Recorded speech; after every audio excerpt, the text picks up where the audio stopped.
100 hari pemerintahan Presiden Prabowo.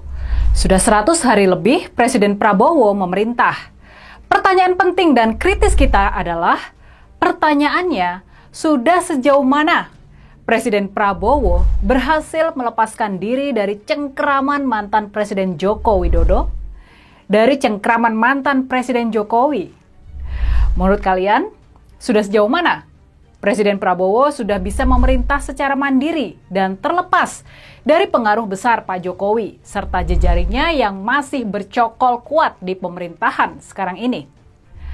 Kalau menurut kalian gimana? Sudah sejauh mana Pak Prabowo sudah bisa terlepas dari pengaruh dan cawe-cawe Pak Jokowi? Apakah aksi tegas Presiden Prabowo soal pagar laut PIK merupakan indikasi kuat kalau posisi Presiden Prabowo sudah semakin kuat dan semakin percaya diri? Gimana nih? Tuh Pak Prabowo mengumumkan jajaran pemerintahan yang super gemoy itu, yang super gemuk itu, yang mencapai seratusan posisi itu, pasti banyak yang berpikir kalau pemerintahan ini sangat mengakomodasi kepentingan dan keinginan dari dari mantan Presiden Jokowi. Kabinet Pak Prabowo rasa Jokowi. Begitu selentingan yang beredar waktu itu. Dan ketika sindiran ini muncul, kita mendengar pembelaan kalau Pak Prabowo butuh waktu hingga 6 bulan buat membangun pemerintahannya sendiri yang terbebas dari pengaruh dan kepentingan Pak Jokowi, yang waktu itu memang masih begitu kuat. Nah, sekarang setelah 3 bulan berlalu, sudah setengah jalan menuju setengah tahun pemerintahan Pak Prabowo. Bagaimana penilaian kita terhadap upaya bersih-bersih yang dilakukan oleh Presiden Prabowo ini? Apakah memang sudah ada tanda-tanda yang positif? Tampaknya kalau kita mau menilai secara objektif, upaya memperkuat posisi dan kekuasaan Pak Prabowo memang sedang berjalan. Upaya buat terus mengecilkan peran dan pengaruh mantan Presiden Jokowi sudah berlangsung. Makin ke sini, Pak Prabowo tampak semakin berani mengambil kebijakan yang melepaskan diri dari pengaruh Pak Jokowi. Manuver terpenting Pak Prabowo adalah perombakan besar-besaran yang dilakukan di jajaran ketentaraan, di jajaran TNI. Kita pastinya sudah membaca berita yang menganalisa kalau orang-orang Jokowi di ketentaraan mulai tersingkir dan terpinggirkan di era kepemimpinan Pak Prabowo. Dan kabar yang beredar, dalam waktu dekat, perombakan di TNI ini bakal dilanjutkan dengan perombakan di jajaran kepolisian. Sudah santer terdengar kalau orang kepercayaan dari Pak Jokowi, yakni Kapolri Listio Sigit, dia bakal kehilangan jabatan menterengnya. Kita belum tahu siapa yang bakal menggantikan Pak Listio. Tapi yang pasti manuver ini bakal benar-benar menutup pintu buat cawe-cawe Pak Jokowi di kepolisian. Pak Prabowo bakal memilih sosok Kapolri yang 100% bisa dia percaya kalau loyalitasnya hanya kepada dirinya saja, hanya kepada pemerintahannya saja. Lalu ada juga soal IKN, soal Ibu Kota Nusantara. Kita tahu Pak Prabowo sudah memotong habis anggaran pembangunan IKN hingga cuma tinggal sekitar 40 triliun saja buat kurun waktu 5 tahun ke depan. Bandingkan angka ini dengan kucuran dana di era Pak Jokowi yang mencapai sekitar 70 triliun rupiah hanya dalam kurun waktu 2,5 tahun saja. Padahal menurut hitungan awal, penuntasan IKN membutuhkan anggaran hingga sekitar 450 triliun. Sudah pasti, kita boleh yakin IKN nggak bakal selesai di tahun 2029 nanti, di akhir masa pemerintahan Pak Prabowo. Yang juga kita baca di pemberitaan, Pak Prabowo sudah memerintahkan agar diadakan kajian ulang terhadap desain IKN. Desain IKN harus disesuaikan dengan anggaran yang sudah dipangkas habis tadi. Soal apakah kelak Pak Prabowo bakal berkantor di IKN, ini jadi pertanyaan yang sekarang sulit buat kita jawab. Bahkan soal kepastian ASN pindah ke IKN saja, sekarang soal itu pun kembali jadi tanda tanya besar. Hal terakhir yang perlu kita bahas adalah soal PSN dan pagar laut di Banten Utara. Sangat bisa jadi Perintah Pak Prabowo supaya daftar proyek strategis nasional ditinjau ulang dan pagar laut di Banten Utara dibongkar habis oleh pasukan TNI Angkatan Laut. Sangat bisa jadi ini adalah unjuk kekuatan dari Presiden Prabowo. Sebuah proyek yang dilindungi di era pemerintahan Pak Jokowi bisa dibatalkan dan bahkan dihancurkan di era Pak Prabowo.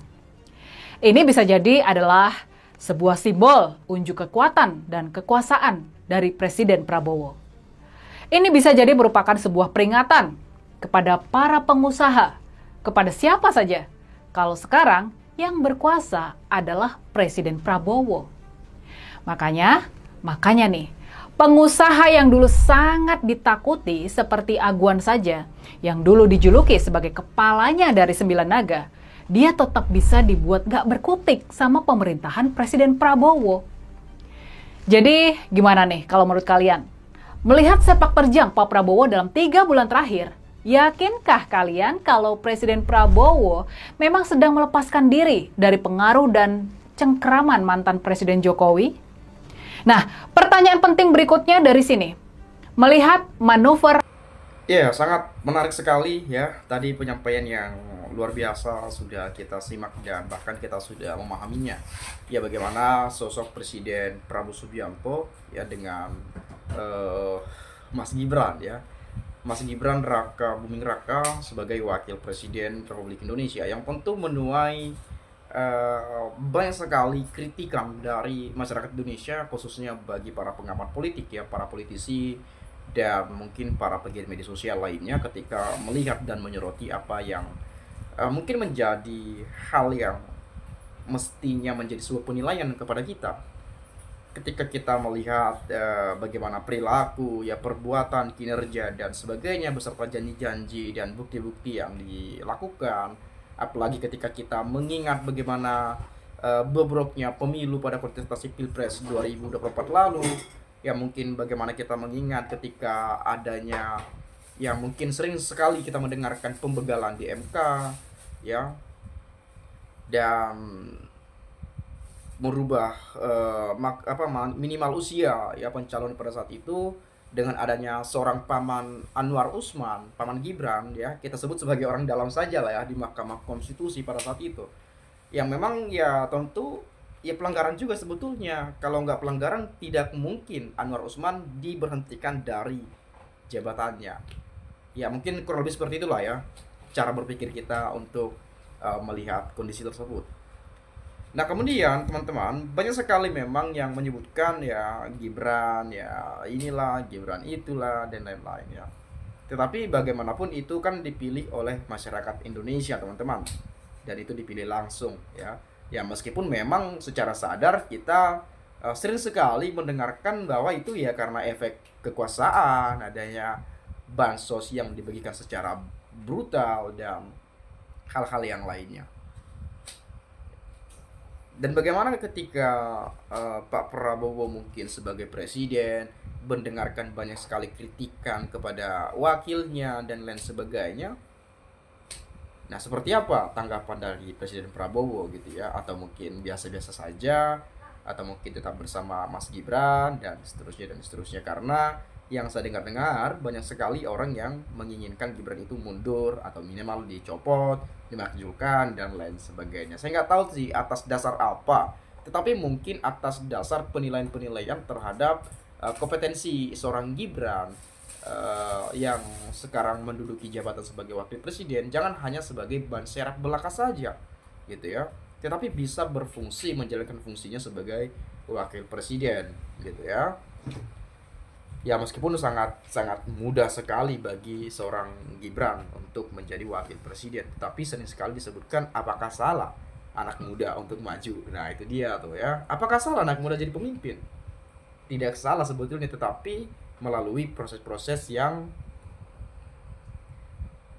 tidak instan tentunya gitu ya, melalui proses-proses ya dan seterusnya.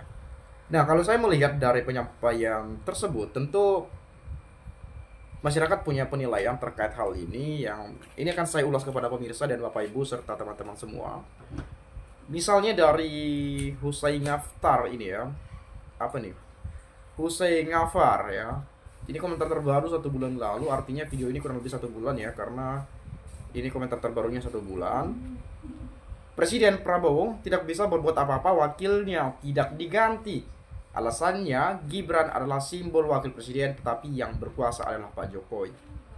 Nah, jadi sering sekali ini dikait-kaitkan juga dengan Pak Jokowi yang memang beliau menjabat sebagai presiden selama 10 tahun dari 2014 sampai 2024 kemarin.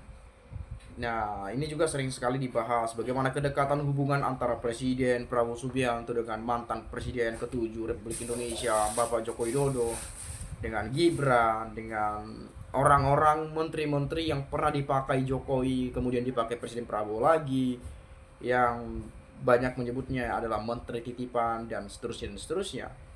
Tetapi kita yakin juga bahwasanya Presiden Prabowo mungkin punya strategi politik, punya eh,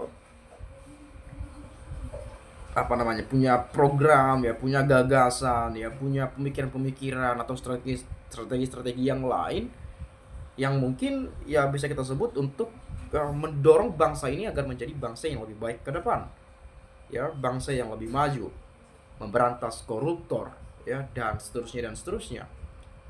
Itu yang mungkin juga menjadi harapan kita, dan kita rasa juga Presiden Prabowo Subianto juga ingin ya melakukan hal itu, bagaimana melihat rakyatnya bisa sejahtera ya di bawah kepemimpinannya di 5 tahun ini gitu ya. Kalau mau lanjut periode kedua ya mencalonkan dirilah di 2029 kalau masih bisa gitu ya. Dan kemudian tegas terus Pak Presiden, sebab kalau kendor maka hina dan busuk, tapi kalau tetap tegas maka pasti akan hebat, jaya, makmur, sejahtera. Dia masih dalam pengaruh Jokowi, Jokowi masih ditakutinya. Itu prediksi kami, sebab ya belum ada tindakan atas info OCCRP dan lainnya.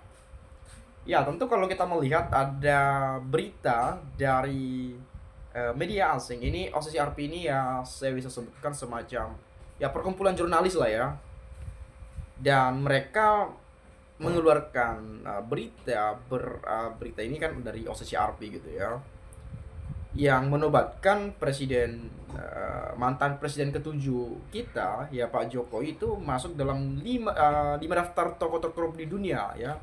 Jadi posisi itu nomor 3. Jadi ini kan juga semacam sinyal kepada Indonesia bahwa presiden kalian seperti ini loh, Pak Jokowi itu seperti ini loh. Kan itu sebagai notifikasi kepada kita, sebagai sinyal juga. Dan kalau memang itu tidak benar atau itu hoax atau apa, ya minimal ya diproses lah gitu ya. Minimal KPK menyelidiki, KPK panggil Pak Jokowinya, klarifikasi dan lain-lain bahwasanya itu nggak benar atau apa dan sebagainya, agar masyarakat tahu ya. Jangan hanya karena mungkin mantan presiden tindakan tidak dilakukan atas informasi dari OCCRP tersebut ya. Gibran mau mundur bukan ancaman, memang itu harapan rakyat. Bayangin aja coba, sekelas wakil presiden ancam mundur dengan judul yang mungkin saya lihat tadi ya. Ancaman itu memang harapan ya, bukan mundur, tapi itu memang harapan rakyat. Rakyat mengharapkan itu juga sebetulnya, dan mungkin bisa dicari orang yang lebih berkompeten ya, atau mungkin orang yang lebih layak dan seterusnya ya. Baguslah kalau mundur sebelum dimundurin, rakyat lo hanya beban Pak Prabowo dan beban pemerintah rugi ngaji lo Fufafa. Ini akun Fufafa ya yang diduga kuat milik Gibran ya. Oh itu si Fufafa, mundur lebih cepat lebih baik buat Pak Prabowo jadi wapres, cuma pelangap longo 11-12 kayak bokapnya. Habisin anggaran saja buat pencitraan. Gimana kabar? Halo Mas Wapres itu. Ada laporan gimana? Adil Jokowi pagar laut, ayo jawab dong. Ini program lapor Mas Wapres yang katanya bisa apa namanya langsung ya, mungkin ada tim atau apa segala macamnya tahu-taunya ketika ada yang melapor, responnya itu relatif lama katanya gitu ya. Jadi ini bisa kita asumsikan kayak semacam ya hanya sekelas pencitraan saja, tetapi buktinya nggak ada. Ada yang melapor, responnya lambat, ada yang melapor, responnya bahkan tidak ada. Ya ngapain coba kalau buat seperti itu hanya karena untuk pencitraan saja. Tapi it's okay lah teman-teman ya, saya nggak akan mengungkit lebih dalam lah ya. Mungkin teman-teman juga sudah paham ya, mungkin ada pemikiran lain, punya perspektif yang berbeda. Boleh silakan sampaikan komentar Anda di video ini agar nantinya kita juga dapat sama-sama saling bertukar pikiran antar satu dengan yang lain melalui komentar pada video ini.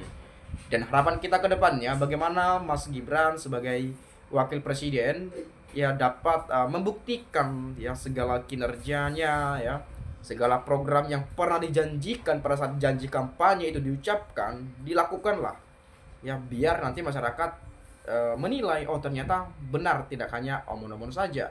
Apalagi pada saat ada problem di Mahkamah Konstitusi pada putusan 90 tahun 2023 soal syarat-syarat usia dan proses-proses tersebut, dengan segala problem hingga kontroversi yang terjadi di dalamnya, harusnya lebih membuktikan bahwa saya ini loh, saya memang layak, saya memang mampu untuk posisi ini.